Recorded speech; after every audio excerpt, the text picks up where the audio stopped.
Oublie le feu vert, il apparaît presque jamais.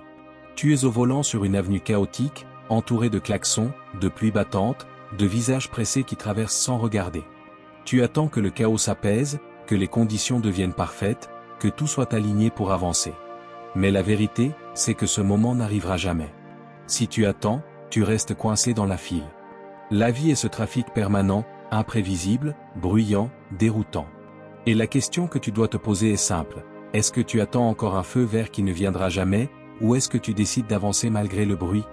Voilà la première leçon du stoïcisme, le bonheur n'est pas un état miraculeux qui se déclenche quand le monde devient calme. Le bonheur est une décision intérieure, une discipline quotidienne, une pratique que tu choisis de répéter chaque jour, même et surtout quand le monde autour de toi semble hors de contrôle.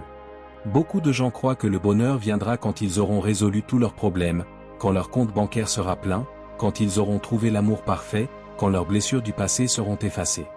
Mais si tu observes bien, cette logique est piégeuse. Elle place ton bonheur dans un futur hypothétique qui recule toujours. Et c'est exactement ce que les stoïciens dénonçaient. Attendre que les circonstances extérieures soient idéales, c'est renoncer à ta liberté intérieure. Marc Aurèle, empereur de Rome, écrivait « Tu as pouvoir sur ton esprit, pas sur les événements extérieurs. Comprends cela, et tu trouveras la force. » Ce n'est pas un slogan motivant, c'est une stratégie de survie. Car si ton bonheur dépend d'un patron, d'une relation, d'un climat économique, tu seras toujours enchaîné. Mais si tu apprends à te forcer à cultiver la paix intérieure chaque jour, tu redeviens maître de ta vie. Alors oui, le mot « se forcer » peut sembler dur. Mais réfléchis, est-ce qu'on attend d'avoir envie pour se brosser les dents? Est-ce qu'on attend la motivation pour se nourrir, pour travailler, pour protéger ceux qu'on aime? Non. On le fait, parce que c'est nécessaire. Et le bonheur, compris comme discipline stoïcienne, n'est pas différent. Ton esprit, laissé en roue libre, va chercher la facilité, les distractions, les comparaisons toxiques. Il suffit d'ouvrir ton téléphone pour que des dizaines de raisons d'être frustré apparaissent. Quelqu'un de plus riche, de plus beau, de plus heureux que toi en apparence. La facilité, c'est se laisser avaler par ce flux. La discipline, c'est se lever chaque matin et dire « Aujourd'hui, je choisis de cultiver ma paix intérieure. » Pas parce que c'est simple, mais parce que c'est vital. Épictète, esclave devenu maître de sagesse, disait « Ce qui trouble les hommes, ce ne sont pas les choses, mais les jugements qu'ils portent sur ces choses. » Autrement dit, le problème n'est pas ce qui t'arrive, mais l'histoire que tu te racontes à propos de ce qui t'arrive. Tu perds ton emploi? C'est un fait. Est-ce une fin ou une nouvelle chance? Cela dépend de ton interprétation. Tu te disputes avec un proche? C'est un fait.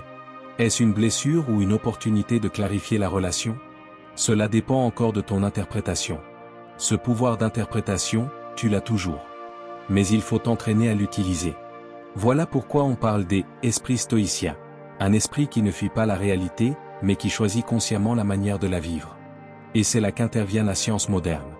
Les neurosciences confirment ce que les stoïciens pressentaient il y a 2000 ans, ton cerveau est plastique. Ce que tu répètes crée des circuits neuronaux. Si tu passes tes journées à te plaindre, tu renforces les connexions de la plainte. Si tu passes ton temps à chercher le négatif, tu entraînes ton cerveau à le détecter partout.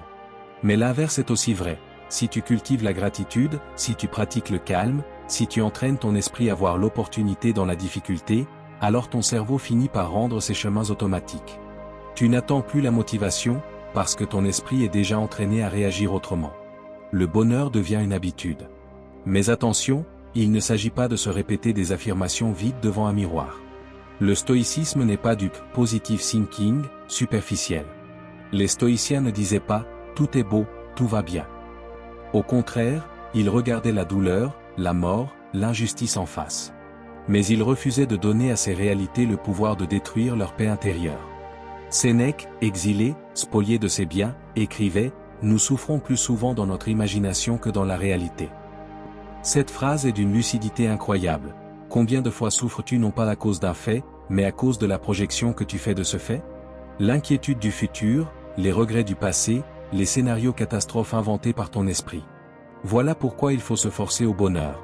Parce que ton esprit, sans discipline, te plonge dans une souffrance imaginaire permanente. Concrètement, comment appliquer cela? Par de petites routines stoïciennes quotidiennes.